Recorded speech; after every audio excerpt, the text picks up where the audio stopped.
How prescription drug addiction leads to heroin addiction.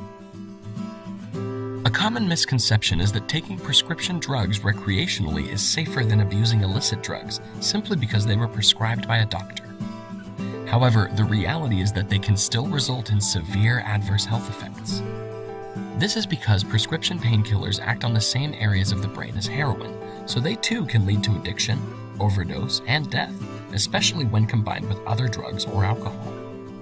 Prescription medications may be even more dangerous because they are easy to obtain and lack the sense of stigma commonly associated with illegal drugs.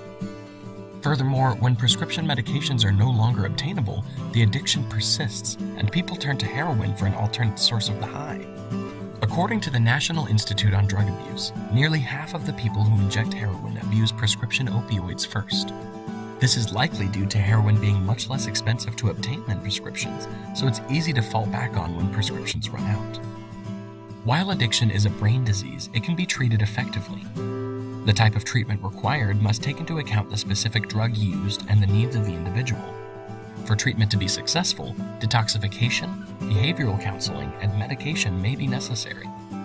The benefit of behavioral counseling is that it can help improve a person's relationships and day-to-day functioning by teaching strategies to live without drugs, deal with cravings, avoid trigger situations, and handle a relapse.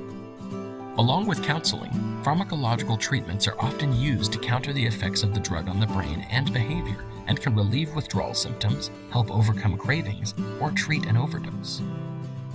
If you or a loved one is ready to break free from drugs and alcohol, Yellowstone Recovery has been helping people for over 15 years as one of the most affordable drug rehab centers in Southern California.